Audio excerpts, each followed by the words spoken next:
Good morning, good day, good afternoon, good evening, and good night. Ladies and gentlemen, my name is Stark, and welcome to this OBS Adventures, in which we are taking a look at some OBS games just to see what's going on out there, get a little handle on how the community's doing and what's going on off the ladder. So let's take a look, shall we? Looks like our first game is going to be from Megabob against Orslet. Looks like we have a Terran against a Protoss, and he's claiming to be a Grandmaster against a Bronze League player. This should be quite interesting. Let's see what happens. And what do we got here? We got Orslet actually being favoured. So let's see what we have going on here. Who shall we bet on this game with our nice fictional money? You know what? Let's go with the favoured player. Let's do about 500 just for fun. See what happens. Halfway. If we lose, not a big deal. Anyways, let's see what's going on with these.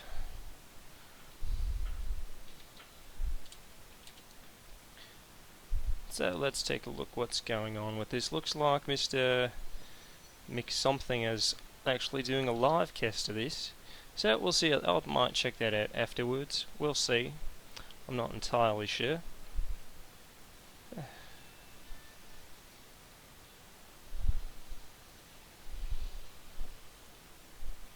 So what do we have going on right now? Let's take a look.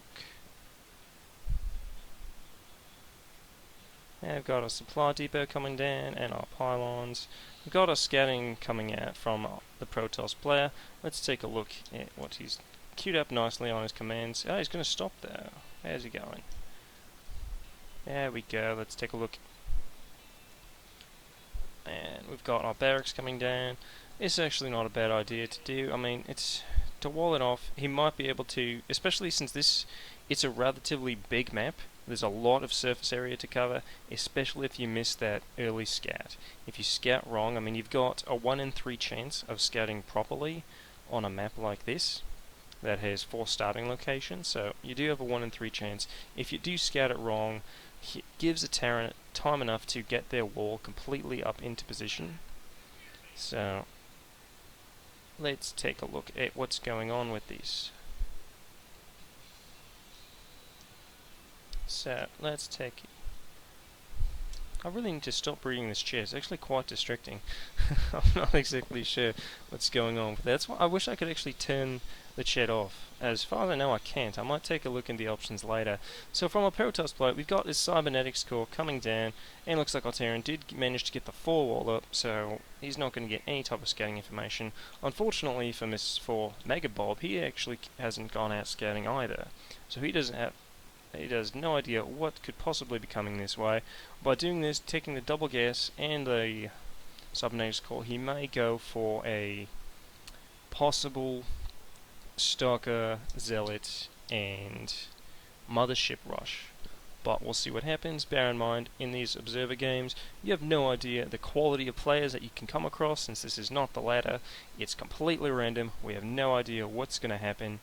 So, that said, looks like he's just going to get the warp gate first, so this could actually go into maybe a 3-gate or 4-gate pressure. We'll see if he decides to expand behind this. Our Terran player has not. He's decided to pick up his second gas, drop his supply depot because he's almost at the supply cap. Our Protoss player is also close to supply cap. He needs to drop a pylon relatively soon. There's the supply cap, and we'll see how long it takes him. And he's got the Stalker coming out. Doesn't have his Mothership core though, so it looks like he's just planning on getting some Stalkers. Got the proxy pylon. He's got a proxy Stargate. That's an interesting play actually, because if he can get a proxy Stargate, if he can get his Oracle up there, he can actually kind of get through this.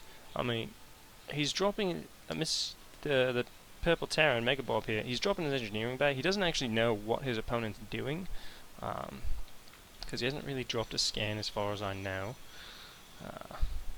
He hasn't really looked at anything.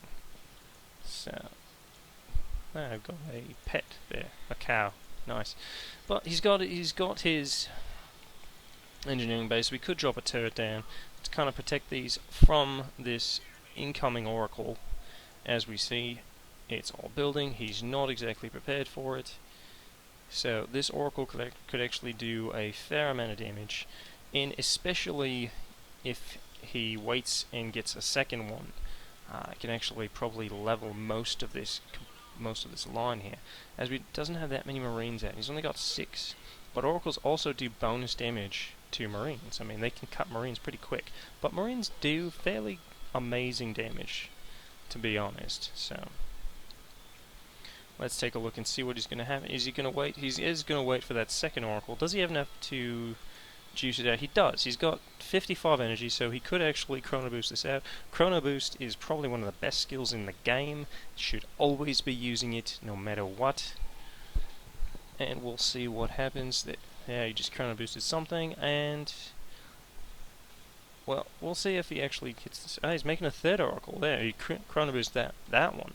So he's actually really going into this, but unfortunately, Megabob has now decided, oh, well, time to get some missile turrets up. He still hasn't actually scattered this yet. He doesn't know that there's this proxy Stargate here, and he may have scanned, may have missed it, but we'll see. Let's get rid of that. And now these Oracles are actually going to come in here and get cut to shreds by these missile turrets. And it's not going to be able to do all that much damage because of it. And there's not that many workers over here, but he will probably clean this up nicely. Not quite. He can probably engage his Marines actually at this point, and he decides to, which is a good idea. Do a quick head count, and you can learn to engage stuff, and you can pick up all this. Don't target the Marauders. Attack command. And how much did he pick up there? 3, 4, and 3. So he picked up about 10 kills there, which is not too shabby for what it cost. Unfortunately, his Stargate is still relatively undefended here with this proxy Stargate. I mean, proxying a gateway early on in the game, not such a bad idea. Proxying a Stargate that's kind of pricey, it's a gas sink. It is helpful at times, but proxying on the third, I probably wouldn't have done. I probably would have proxied it here on the fourth, especially if you put it here, because if they decide to go build this, they won't actually see this first, especially if you drop your pylon like right there. And actually, this is actually quite a nice place for it. They wouldn't actually see it, but we do have an attack coming in from the north, just sort of walking by. Let's see, I don't think he's got enough to take this out. It's got the sentries, got the zealots. Mothership Core picks off the weakened Marauder from quite far away. Actually, I didn't get it. Something else got the kill, probably one of the stalkers. Kinda got it. And just kinda sends him back, running with his tail between his legs, but hey, he didn't have enough, so that was a good solid tactical retreat. You don't really want to be throwing money away into a fight that you're obviously not going to win, right? And he's also a little behind on the resources, because he did lose a fair bit up here. So we'll see if he can manage to recover. What's he up to building? He's making a lot of Marines, a lot of Marauders, which against Protoss, I mean, Marauders are great against Stalkers.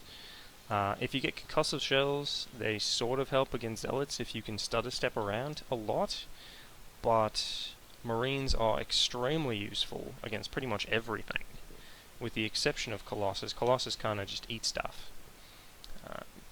Trying to get these Oracles back in, but he does get the revealed on him, so you can see where they are for the next, how long does that skill even last? For 60 seconds, so he can watch this army for about a minute, so that's not bad. It's actually a nice, great little skill that Oracles have, that you can just get some free scouting from it. And he's going to send the Phoenix in, sort of see what's going on. Sees that he's dropping a factory and another engineering bay. He already has one now, but just trying to go for double upgrades, see if he can outpace him on the upgrades. We'll see how that turns out for him. And what's he getting up here? Our Protoss player. He's getting his Colossus because he knows that our Terran player has pretty much gone into Bioball. However, this is a little late for the factory. I would have expected to see this factory somewhat sooner to get into a starport if he's going to be getting some medevac support, which would be a nice idea because then also enables him to do drops. But we'll see what he decides to do with that. He's still kind of supply capped right now. They both are. Supply capping, it's fairly common problem in a lot of games. until you get to really high level, everyone's supply caps. It's just, you know, it's just something you gotta learn to deal with. I have trouble with it. I'm sure you do as well. Eventually, someone always has trouble with supply blocks. And let's see what's going on. We got a nice big attack coming out here. So let's see what he can do. He's got the defense up here on the high ground. This Colossus is actually going to see it though. But he's got a very zealot heavy army, which is not... Actually, that's okay. Does he have zealot legs though? That's what I'm curious. He does not have zealot legs. That's actually kind of crucial. Is he making zealot legs? He is not. That's actually kind of problematic with his particular army setup, because he's got a lot of zealots, and you can pretty much stutter step around these, especially if these... He doesn't have concussive shells there, so I guess it really doesn't make a difference at this point. If you don't have either, if you don't have concussive shells or zealot legs, it's kind of even. But he does have the 1-up, 1 upgrade against the 1-0, so we'll see what happens if he can cut through this army. The nice thing about zealots is they are pretty tough, and our Terran player does not stutter step around too much. The shields kind of block his own zealots though, which is somewhat unhelpful, but it works. I mean, let's see what happens. Does he use any shields to kind of block these away? Uses a nice time warp, drops time warp there, cleans it up nicely, and Colossus just kind of cut through it, and the zealots are just designed to, you know, soak the damage. And looks like this is probably going to be the end of this particular game. It was kind of interesting. We saw some pretty neat stuff. Looks like the favoured player won as we sort of expected, but we'll see how this next game goes. Looks like he's going to go again up against Mr. Slayer Dark, who is going to be playing a Protoss. So it looks like we're going to have a PvP in this game. So we'll see how this one turns out.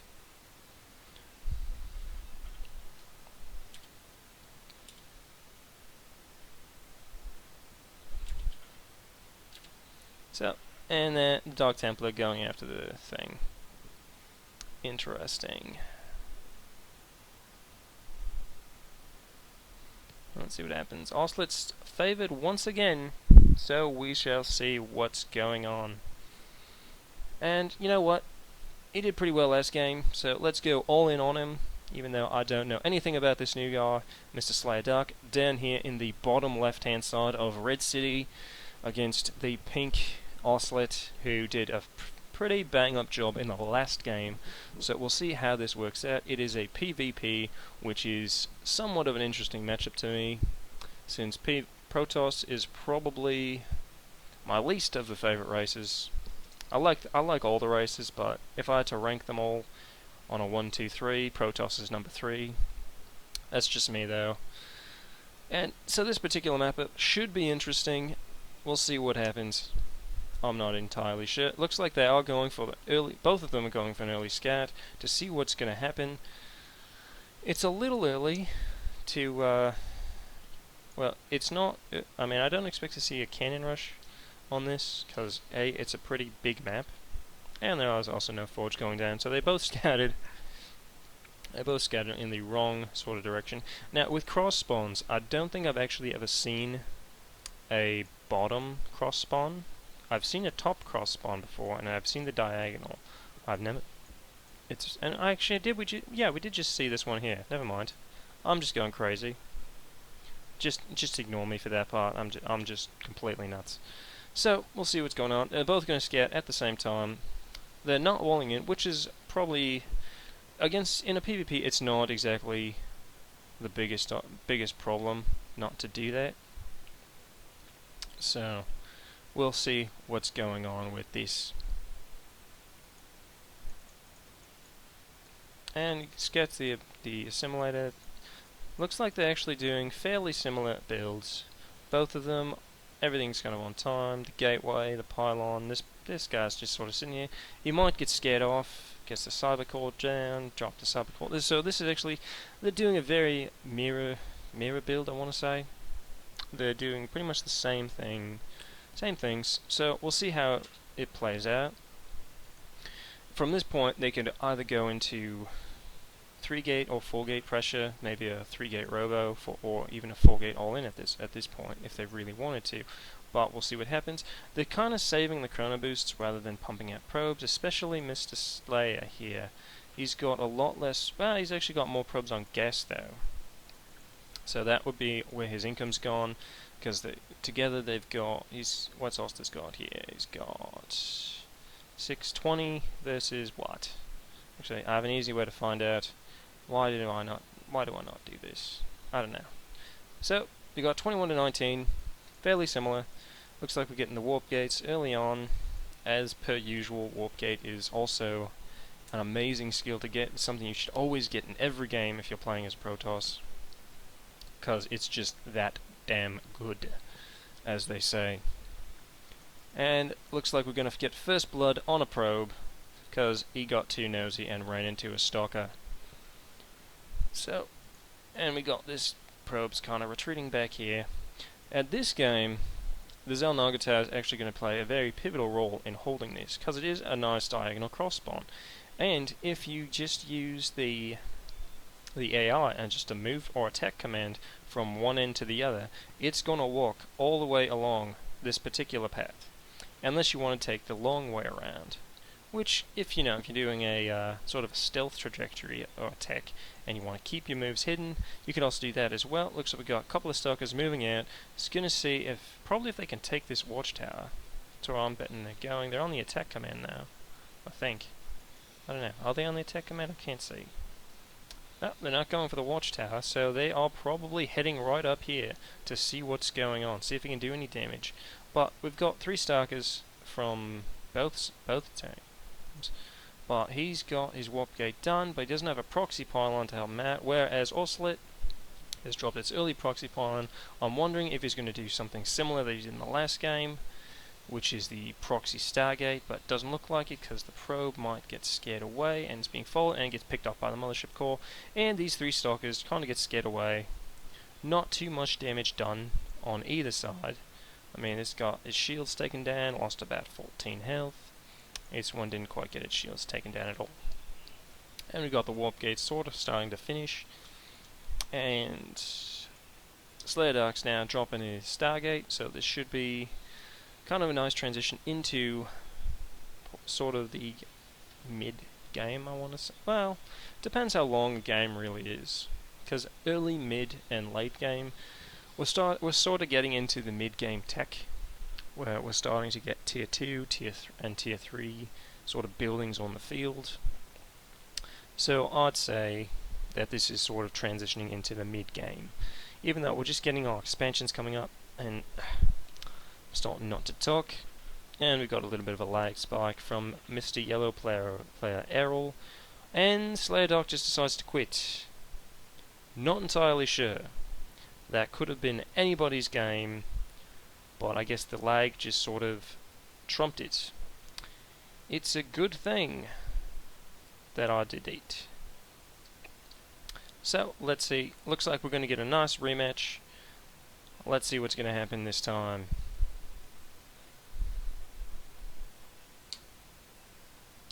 Oh, he cancelled the Dark Shrine. So that's why he quit. You don't tell your opponent, oh, it looks like he's going to play Zerg this time. This could be interesting. Much nicer. Well, it's a much nicer matchup for me because I like playing Zerg. So I get to see what's going on. Let's see what he decides to do. Because Zerg is actually the one race that I sort of actually know quite a bit about. Despite the fact, as you've seen, if you've seen any of my other videos of me playing in and Oslet's just going to leave. Great. So that's the other problem with Bob's games, is that this sort of happens. And looks like this is winding down. So, anyways, let's see if anyone else jumps into this. Probably not. Doesn't look like it. So, my name is Stark. Good luck out there, and I shall see you next time.